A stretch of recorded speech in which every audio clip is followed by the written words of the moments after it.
చిత్తూరు జిల్లా సదు మండలం చిలకపాటివారిపల్లెలో ఉద్రిక్త చోటు చేసుకుంది. బీసీవై నేత ఆనంద్ రెడ్డి ఇంటిపై వైసీపీ కార్యకర్తలు దాడి చేశారు. ఇంటి ముందున్న కారు ధ్వంసం చేసి స్కూటీకి నిప్పంటించారు. ప్రాణభయంతో కుటుంబ సభ్యులు ఇంట్లో దాక్కున్నారు. మధ్యాహ్నం అదే ఇంటికి బీసీవై పార్టీ అధినేత రామచంద్ర యాదవ్ వెళ్లారు.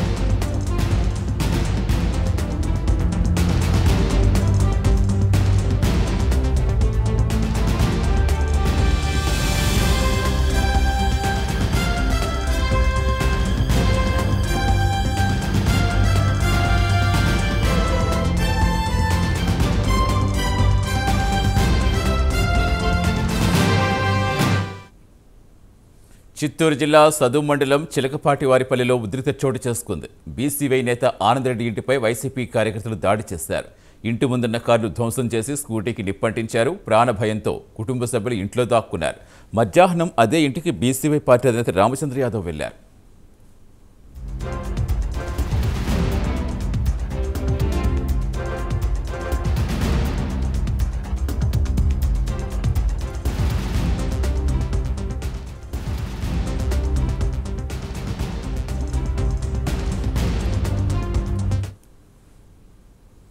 ప్రస్తుతం సదు మండలి ఉద్రిక్త చోటు చేసుకుంది. పూర్తి సమాచారం ఇచ్చేందుకు మా కరెస్పాండెంట్ సునీల్ జాయిన్ అవుతున్నారు. సునీల్, అసలు ప్రస్తుతం ఎలా ఉంది అక్కడ పరిస్థితి?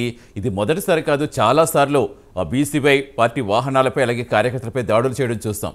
ఈ రోజు అయితే ఇన్ని వాహనాలు ధ్వంసం చేయడంతో పాటుగా పోలీసుల ముందే కొడుతున్న వారు ఏమీ చేయలేదంటే అసలు ఏ విధంగా చూడాలి? ప్రస్తుతం కార్యకర్తలు ఏం చెప్తున్నారు? అక్కడ ఎలా ఉంది సిచ్యువేషన్? రైట్ సతీష్, మొత్తం మీద ఏదైతే పొంగనూరు నియోజకవర్గం సదు మండలంలో ఈరోజు భయానక వాతావరణమే చోటు చేసుకుందని చెప్పొచ్చు.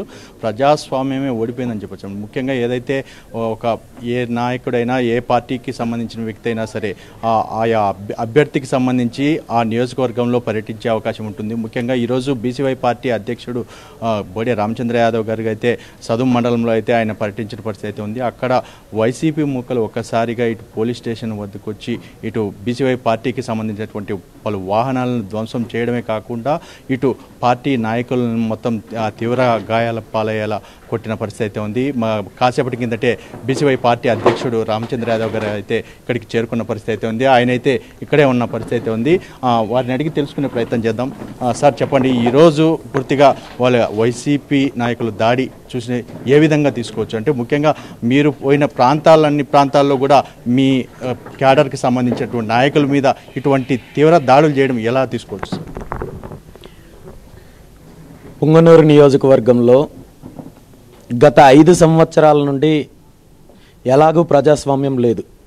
ఇక్కడ పోలీసు వ్యవస్థ కానీ వేరే వ్యవస్థలు ఏవీ లేకుండా పెద్దిరెడ్డి రామచంద్రారెడ్డి గారు తన సొంత రాజ్యాంగాన్ని అమలు చేస్తూ తన సొంత సైన్యాన్ని ఒక నియంతలాగా పొంగనూరు నియోజకవర్గంలో ఒక భయానకమైన వాతావరణాన్ని సృష్టించి 5 సంవత్సరాలు అన్ని రకాలుగా ప్రజలను ఇబ్బంది పెట్టారు.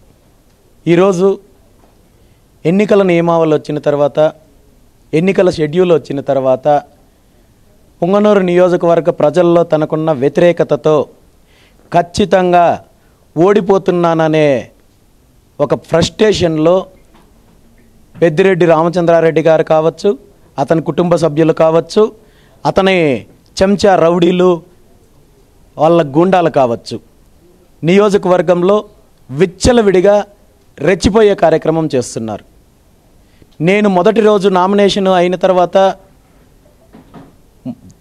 మండలాల పర్యటనలో భాగంగా పొంగనూరు పర్యటన మొదలుపెట్టినప్పుడే వీళ్ళు చిల్లర వేషాలు మొదలయ్యాయి. అది ఈరోజు సదుం మండలంలోకి వెళ్ళినప్పుడు పతాక స్థాయికి చేరింది.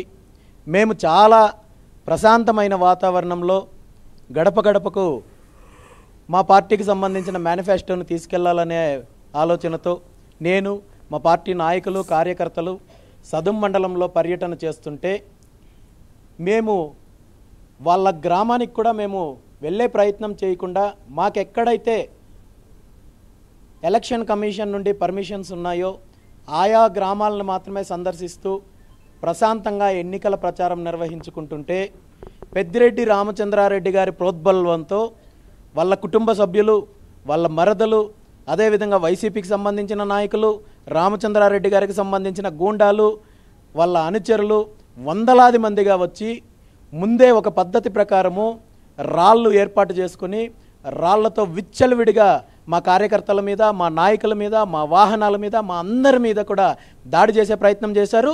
దీని ప్రధాన ఉద్దేశము నేరుగా నన్ను రాజకీయంగా ఎదుర్కొనలేక నన్ను హత్య చేయాలి అనే ఒకే ఒక్క కారణంతో ఈరోజు జరిగిన సంఘటనను బట్టి అర్థం చేసుకోవచ్చు. ఎందుకంటే మేము వెళ్ళే రూట్లు కానీ మేము ఈరోజు సదుం మండలంలో ప్రచారం చేస్తున్నామని తెలిసే కావాలనే ముందే వాళ్ళ అనుచరులందరినీ కూడా అక్కడ చేర్చుకొని రాళ్ళు, కత్తులు, మిగిలిన మారదాయుధాలు, కొంతమంది మా వాళ్ళు చూశారు, అందులో గన్నులు కూడా ఉన్నాయి, పిస్తల్స్ కూడా ఉన్నాయి. ఇవన్నీ తీసుకొని వచ్చి ఏదో విధంగా నన్ను అంతం చేయాలనే కార్యక్రమము ఈరోజు ఒక భయానకమైన వాతావరణం సృష్టించారు. ఇందులో భాగంగా నా వ్యక్తిగత వాహనంతో పాటు నా సెక్యూరిటీ వాహనము, ఎలక్షన్ కమిషన్ నుండి పర్మిషన్ ఉన్న 5 వాహనాలు, అదేవిధంగా ఏవైతే ప్రచార రథాలు ఉన్నాయో సుమారు 4 ప్రచార రథాలు, ఎల్ఈడికి సంబంధించిన వాహనాలు సుమారు 4-5 ఎల్ఈడి వాహనాలు, ఈ విధంగా నా అనుచరులు, నా అభిమానులు ఎవరైతే తీసుకొని వచ్చారో సుమారు 30 వాహనాల దాకా పూర్తిగా ధ్వంసం చేశారు. అందులో 10 నుండి 12 వాహనాలని నిప్పు పెట్టి పెట్రోల్ పొట్టి కాల్చేశారు. అందులో కొన్ని వాహనాలు అయితే సాక్షాత్తు సదం పోలీస్ స్టేషన్ ముందే కాల్చేసే ప్రయత్నం చేశారు. ఇంత జరుగుతుంటే నిజంగా పుంగనూరు నియోజకవర్గంలో ప్రజాస్వామ్యం ఉందా? ఎన్నికల వేళ ప్రశాంతంగా ఎన్నికలు నిర్వహించుకోవాల్సిన సమయంలో, ఎన్నికల ప్రచారం నిర్వహించుకోవాల్సిన సమయంలో ఇంత ఘోరంగా వాళ్ళు చేసిన దాడిలో మా కార్యకర్తలు కావచ్చు, మహిళలు ఈరోజు రాష్ట్రంలో ఎక్కడా లేని నీచ సంస్కృతి పెద్దిరెడ్డి రామచంద్రారెడ్డి గారు చేస్తున్నారు.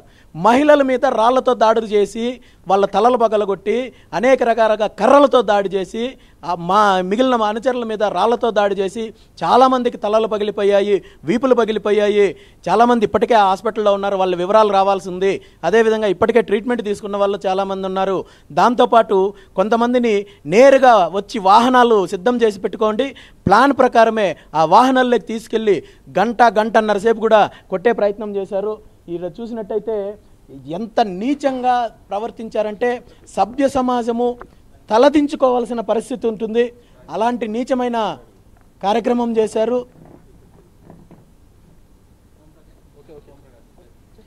అదేవిధంగా చాలామంది ఇప్పుడు తలలు పగిలిన వాళ్ళు హాస్పిటల్స్లో ఉన్నారు. చేతులు పగలగొట్టుకున్నారు, తలలు పగలగొట్టుకున్నారు. ఇంత రాద్ధాంతం చేయాల్సిన అవసరం ఎందుకు వచ్చిందంటే కేవలము పెద్దిరెడ్డి రామచంద్రారెడ్డి గారు తన ఓటమిని అంగీకరించే అతను ఆ ఫ్రస్ట్రేషన్లో ఏం చేస్తున్నాడో తెలియక ఇలాంటి నీచమైన కార్యక్రమాలు చేస్తున్నారు. ఖచ్చితంగా దీనికి తగిన బుద్ధి చెప్తాము. అదేవిధంగా ఎలక్షన్ కమిషన్కి ఆల్రెడీ కంప్లైంట్ చేయడం జరిగింది. రేపు మళ్ళీ కంప్లైంట్ చేయబోతున్నాము. సెంట్రల్ ఎలక్షన్ కమిషన్ కూడా కంప్లైంట్ చేయబోతున్నాము. దాంతోపాటు హైకోర్టులో కూడా ఈరోజు జరిగిన సంఘటన పైన మాకు న్యాయం చేయాలి, మా కార్యకర్తలకు న్యాయం చేయాలి, మాకు అదేవిధంగా భద్రత కల్పించాలని చెప్పి కూడా ఎలక్షన్ కమిషన్ని, హైకోర్టుని కూడా మేము సంప్రదించబోతున్నాము. మేము రేపు హైకోర్టులో కేసు ఫైల్ చేయబోతున్నాము. పుంగనూరు నియోజకవర్గంలో నాకు కానీ, నా అనుచరులకు కానీ, బీసీవై పార్టీ కార్యకర్తలకు కానీ ఏం జరిగినా దానికి పూర్తి బాధ్యత మంత్రి పెద్దిరెడ్డి రామచంద్రారెడ్డి గారు, అతని కుటుంబ సభ్యులు తీసుకోవాలి. ఎందుకంటే ఈ నియోజకవర్గంలో ఇలాంటి చిల్లర దాడులు, ఇలాంటి రౌడీయిజం, ఇలాంటి గూండాయిజం చేసేది వాళ్ళ కుటుంబము, వాళ్ళ చెంచాలు, వాళ్ళ గూండాలు తప్ప ఈ నియోజకవర్గంలో ఇంకేదీ లేదు. ఖచ్చితంగా ఈ నియోజకవర్గంలో ఇలాంటి చేష్టల వల్ల మేము ప్రచారం ఆపుతామనో ఇంకోటనో అనుకుంటే అది మీ మూర్ఖత్వము. ఖచ్చితంగా ప్రజల్లోకి వెళ్తాము. మీ నిజ స్వరూపాలు ఇంకా ఏమేమి ఉంటాయో మీరు బయట పెట్టండి, ప్రజలు నిర్ణయిస్తారు. రాబోయే రోజుల్లో మీకు ఎలాంటి బుద్ధి చెప్పాలో మా కార్యకర్తలకి, మా నాయకులకి, మా అభిమానులకి, పార్టీకి సంబంధించిన ప్రతి ఒక్కరికి కూడా ఈరోజు నేను చెప్తున్నాను. మీకు జరిగిన ఇబ్బంది ఏదైతే ఉందో, మీ పైన జరిగిన దాడి ఏదైతే ఉందో దానికి చట్టపరమైన చర్యలు తీసుకునేంత వరకు, ఎవరైతే తప్పు చేశారో వాళ్ళకి శిక్ష విధించేంత వరకు నేను 100% నేను బాధ్యత తీసుకుంటాను. ఎవ్వరూ అధైర్యపడాల్సిన పని లేదు. మీకు నేను అండగా ఉంటానని చెప్పి ఈ సందర్భంగా తెలియజేస్తున్నాను. అంటే సార్ ఎలా తీసుకోవచ్చు అంటే ముఖ్యంగా ఏదైతే ఈరోజు మధ్యాహ్నం మీరు చిలకపాటి వారిపల్లి వెళ్ళి ఆనంద్ రెడ్డిని అయితే కలిసి వచ్చారు. ఆయన కలిసి వచ్చిన సాయంత్రానికే ఆయన ఇంటిపైన దాడి చేయడం, మరోవైపు ఆ ఇంటి వద్దటువంటి వాహనాన్ని తగలబెట్టడం, కార్లని ధ్వంసం చేయడం ఎలా తీసుకోవచ్చు ఎలా తీసుకోవచ్చు సార్? ఇదంతా కూడా వాళ్ళ 5 సంవత్సరాల నుండి చేస్తున్న అరాచకానికి పరాకాష్ట.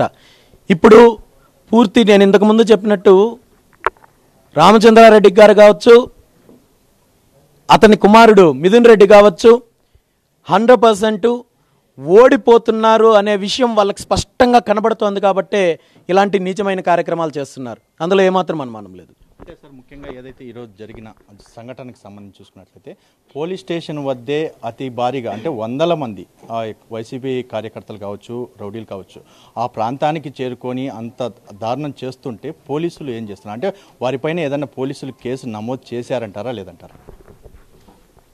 ఈరోజు దాడి జరిగిన ప్రాంతంలో కూడా ఒక పక్క వాళ్ళు రాళ్లతోటి దాడి చేస్తుంటే పోలీసులు వచ్చి దాడి చేస్తున్న వాళ్ళని నిలువరించాల్సింది పోయి మా కార్యకర్తలని నిలువరించడంతో పాటు మా కార్యకర్తలకి వాళ్ళు ఇంకా ఎక్కువ దాడి చేసే విధంగా సహకరించారనే విషయము స్పష్టంగా కనబడింది. ఆ తర్వాత మేము కంప్లైంట్ ఇవ్వడానికి పోలీస్ స్టేషన్కి వస్తే వేలాది మందిగా వైసీపీకి సంబంధించిన గూండాలు పోలీస్ స్టేషన్ చుట్టుముట్టి పోలీస్ స్టేషన్ ఎదురుగా నా వాహనాన్ని తగలబెడితే కూడా ఏమి చెయ్యలేని నిస్సహాయ స్థితిలో పోలీసులు ఉన్నారంటే ఇది ఏం చెప్పాలో దానికి సమాధానం చెప్పాల్సింది కూడా పోలీస్ డిపార్ట్మెంట్ వాళ్ళు చెప్పాలి. ఎన్నికల నియమావళి అమల్లో ఉన్నప్పుడు కూడా వీళ్ళు మంత్రి రామచంద్రారెడ్డికి తొత్తుల్లా ప్రవర్తిస్తున్నారంటే దీని మీద ఖచ్చితంగా ఎలక్షన్ కమిషన్కి ఇప్పటికే ఫిర్యాదు చేయడం జరిగింది. దీని మీద పూర్తి వివరాలతో రేపు మళ్ళీ ఫిర్యాదు చేయబోతున్నాం. ఖచ్చితంగా చర్యలు తీసుకుంటారు. మాకు న్యాయం జరుగుతుంది. ప్రశాంతమైన వాతావరణంలో ఈ నియోజకవర్గంలో మా సిద్ధాంతాన్ని, మేనిఫెస్టోని ప్రజల్లోకి తీసుకెళ్లే అవకాశం వస్తుందని, అదేవిధంగా రాబోయే రోజుల్లో ఏది ఏమైనా పుంగనూరు నియోజకవర్గానికి మంచి రోజులు రావాలి, పుంగనూరు నియోజకవర్గం అభివృద్ధి చెందాలి, రైతులకు మంచి జరగాలి, యువతకు మంచి జరగాలి, ఈ అరాచకాలు పోవాలి అనే ఆలోచనతోటి, అనే ఆశయంతో నేను ముందుకెళ్తున్నాను.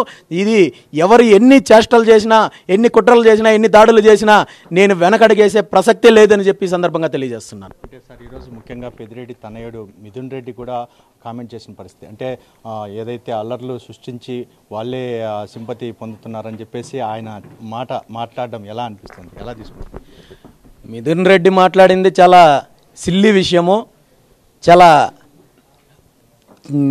వాళ్ళ అనుచరులను పంపించి, వాళ్ళ గుండాలను పంపించి, రాళ్ళు ముందే వాళ్ళు ఒక పద్ధతి ప్రకారం ప్లాన్ చేసుకొని మమ్మల్ని అటాక్ చేసి మమ్మల్ని అన్ని రకాలుగా ఇబ్బంది పెట్టే విషయము రామచంద్రారెడ్డికి తెలుసు, మిథున్ రెడ్డికి తెలుసు. ఈరోజు సిగ్గు లేకుండా మళ్ళీ మీడియా ముందుకు వచ్చి మేము ప్లాన్ చేసుకున్నామనో లేదా మేము పర్మిషన్ లేకుండా వెళ్ళామని చెప్పి తెలియకుండా అతను 2 సార్లు ఎంపీగా చేసిన వ్యక్తికి ఆ మాత్రము కామన్ సెన్స్ లేకుండా మాట్లాడడం అనేది సిగ్గుచేటు.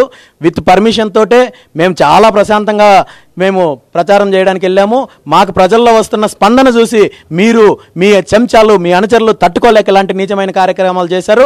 అది మీరు తెలుసుకొని మాట్లాడితే బాగుంటుందని ఈ సందర్భంగా తెలియజేస్తున్నాను. అంటే సార్ ముఖ్యంగా మీరు ఈ నెల 25న నామినేషన్ రోజే చెప్పారు, ముఖ్యంగా ఏ మండలాలు తిరగబోతున్నారు అన్ని పూర్తిగా మీరు ఆ ప్రాంతాలకు వెళ్తున్నట్లయితే చెప్పిన పరిస్థితి. కానీ పోలీసులు మాకు ఆ రూట్ మ్యాప్ ఇవ్వలేదు అనేది వాళ్ళు అలా చెప్పడం ఏ విధంగా తీసుకోవచ్చు?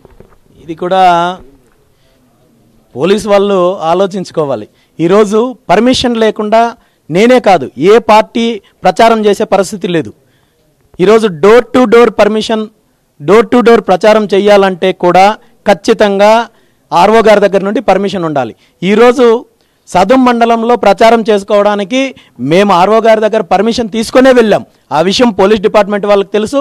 వాళ్ళు చేసిన తప్పుని కప్పిపుచ్చుకోవడానికి ఇలాంటి ఆరోపణలు చేస్తున్నారు. అంటే సార్ ఇక్కడ పుంగనూరులో ప్రజాస్వామ్యబద్ధంగా ఎలక్షన్లు జరుగుతున్నాయంటారా? ముఖ్యంగా ఖచ్చితంగా ఇప్పుడు కూడా ఇన్ని అరాచకాలు జరిగినా ఎన్నికల వరకు వస్తే మాత్రం ఖచ్చితంగా ఒక ప్రశాంతమైన వాతావరణంలో జరుగుతుందని నేను భావిస్తున్నాను. దీని మీద కేంద్ర ఎన్నికల సంఘానికి మరొకసారి ఫిర్యాదు చేయబోతున్నాను. ఇప్పటికే చాలాసార్లు ఫిర్యాదు చేశాను. నేను చేసిన ఫిర్యాదును ఆధారంగానే సుమారు 182 పోలింగ్ బూతుల్లో వెబ్కాస్టింగ్కి ఆదేశాలు ఇవ్వడం జరిగింది. అదేవిధంగా ఇక్కడ పుంగనూరు నియోజకవర్గంలో ఎన్నికల సమయానికి పూర్తిగా సెంట్రల్ ఫోర్స్ కంట్రోల్లో ఎన్నికలు నిర్వహించాలని చెప్పి కూడా విన్నవించడం జరిగింది. రాబోయే రోజుల్లో మరొకసారి కూడా కేంద్ర ఎన్నికల సంఘాన్ని ఇక్కడ ప్రశాంతంగా ఎన్నికలు నిర్వహించే ఏర్పాట్లు చేయాలని చెప్పి కూడా కోరడం జరుగుతుంది. సార్, ఏదైతే 26వ తేదీ నుంచి మీరు పూర్తిగా ప్రచారం మొదలుపెట్టిన పరిస్థితి, అంటే పొంగనూరు మండలంలో మొన్న జరిగినటువంటి గొడవను చూసినప్పటికి కూడా ఈరోజు అంటే భారీ స్థాయిలో ఏదైతే సదుం మండలం కావచ్చు, సోమల ప్రాంతాల్లో గొడవ జరిగే అవకాశం ఉన్నప్పటికీ పోలీసులు ఎటువంటి చర్యలు తీసుకోకపోవడం, దేని మీద తీసుకోవచ్చు? ఇది పోలీస్ శాఖ నిర్లక్ష్యం అవ్వచ్చు, లేదా పెద్దిరెడ్డి రామచంద్రారెడ్డి ఆదేశానుసారము ఇప్పుడు కూడా వాళ్ళు పనిచేస్తున్నారని చెప్పచ్చు. దానికి సమాధానం చెప్పాల్సింది కూడా పోలీస్ డిపార్ట్మెంట్ వాళ్ళే చెప్పాలి. ముఖ్యంగా ఏదైతే పొంగనూరు మండలంలో చాలా వరకు కొన్ని ప్రాంతాల్లో బీసీవై పార్టీకే ఎక్కువగా మద్దతు ఇస్తున్న పరిస్థితి, ఆ మద్దతు భరించలేకే ఈ నాయకులు ఇట్లా చేస్తున్నారంట. 100% ఇదే వాస్తవము. గ్రామాల్లో ఎక్కడికి వెళ్ళినా ప్రజలు చాలా బాగా యాక్సెప్ట్ చేస్తున్నారు. మా పార్టీని కావచ్చు, మా మేనిఫెస్టోని కావచ్చు, ముఖ్యంగా పుంగనూరు నియోజకవర్గంలో జరుగుతున్న ఇలాంటి అరాచకాలని తరిమి కొట్టగలగననే నమ్మకంతో ప్రజలున్నారు. నన్ను ఆశీర్వదిస్తున్నారు, నాకు మద్దతు ఇస్తున్నారు. దీన్ని తట్టుకోలేక ఇలాంటి చిల్లర వేషాలు వేస్తున్నారు వీళ్ళు.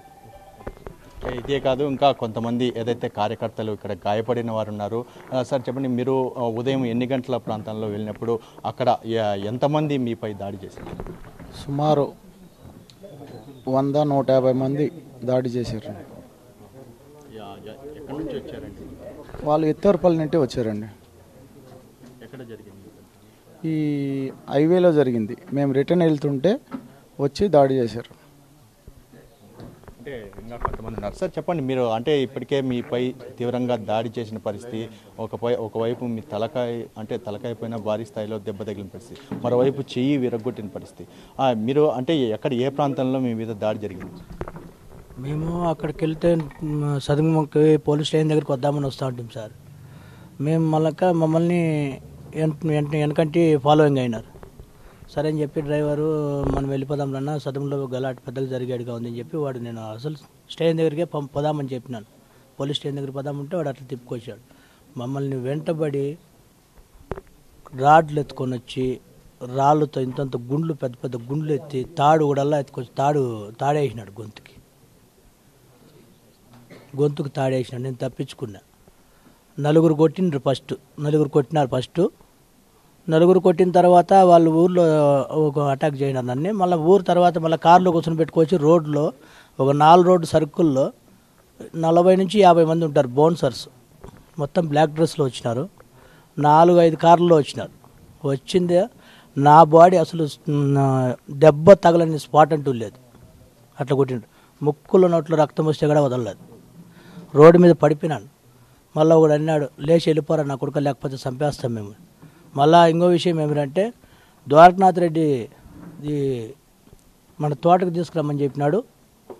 అట్లని చెప్పినారు. ఎవరు ఫోన్ చేసి వాళ్ళే మాట్లాడుకున్నారు. మళ్ళీ వదిలేసారని చెప్పి ఒకటి చెప్పినాడు. మళ్ళీ వదిలేసినారు.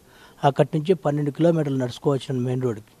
నడుచుకొని వచ్చి బస్ మార్గంలో నాకు అస్సలు బాడీ ఏం మాత్రం సహకరించలేదు. వచ్చి బస్సు ఎక్కి వచ్చి ఇప్పుడే హాస్పిటల్కి వచ్చి కుట్లు పడా 4 కుట్లు పడినాయి. ఇక్కడ 4 కుట్లు పడినాయి. మీరు చెప్పండి, ఎలా తీసుకొచ్చారంటే ఇప్పుడు ప్రజాస్వామ్యం ఉందంటారా? ముఖ్యంగా ఏదైతే ఇటువంటి దాడిని ఏ విధంగా తీసుకోవచ్చు? కనీసం ఏమాత్రం కూడా ప్రజాస్వామ్యం అన్నది ఈ పుంగనూరు నియోజకవర్గంలో లేదు. ప్రజలందరూ కూడా ఈ ప్రజాస్వామ్యాన్ని పెద్దిరెడ్డి కాళ్ళ కింద వేసి తొక్కేస్తున్నాడు. అసలు ప్రజాస్వామ్యం అనేది బతికి ఉందని మాత్రం ఎక్కడ ఆశలు లేవు. ఎట్టి పరిస్థితుల్లోన పుంగనూరు నియోజకవర్గ ప్రజలు మేల్కొనాల. ఇటువంటి రౌడీజం చేయడానికి ప్రజలు వేసిన ఓటే వాళ్ళు ఈరోజు రౌడీజం చెలాయిస్తున్నారు. ఇక్కడున్న పుంగనూరు నియోజకవర్గంలో ప్రతి ఒక్కరూ ఈసారి జరగబోయే ఎలక్షన్స్లో ఆలోచించి ఓటేస్తే ఆ రౌడీజం తగ్గుతుంది. కానీ ఎటువంటి పరిస్థితుల్లో ఒక చిన్న పొరపాటు చేసినా మళ్ళీ ఇంకా సామాన్య ప్రజలెవ్వరూ కూడా బతకలేని పరిస్థితికి వెళ్ళిపోతుంది ఈ నియోజకవర్గం. కాబట్టి ప్రజలందరూ కూడా మేల్కోవాలి. ఇటువంటి రౌడీయిజం పూర్తిగా పోవాలంటే ప్రజల ద్వారానే అవుతుంది, కానీ ఎట్టి పరిస్థితుల్లోన కనీసం పోలీసులుగా కూడా చూడడం లేదు. వాళ్ళు పోలీస్ స్టేషన్లుగా చూడడం లేదు. అసలు పోలీస్ స్టేషన్లో సెంట్రల్ ఫోర్స్ ఉండి గేట్లు వేస్తే కూడా తోసుకుంటూ రాళ్ళు చెప్పులు పోలీస్ స్టేషన్ల మీదకి విపరీతంగా దాడి చేస్తున్నారు.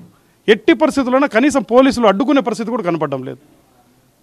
అసలు వాళ్ళు కనీసం పోలీసులుగా చూడడం లేదు, అది పోలీస్ స్టేషన్ అనుకోవడం లేదు.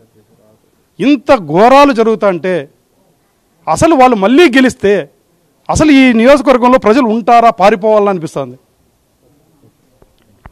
ఇది ఇక్కడ పరిస్థితి. ఏదైతే ముఖ్యంగా పార్టీ నాయకులకు సంబంధించి ఇక్కడ దాడులు తీవ్రంగా ఉన్నాయి. మరోవైపు ఎలక్షన్ కమిషన్ కూడా పూర్తి స్థాయిలో కంప్లైంట్ చేయడం జరిగింది. రేపు పూర్తి స్థాయిలో దీని గురించి మాట్లాడే అవకాశం ఉన్నట్టయితే తెలుస్తోంది. సతీష్. Thank you Sunil.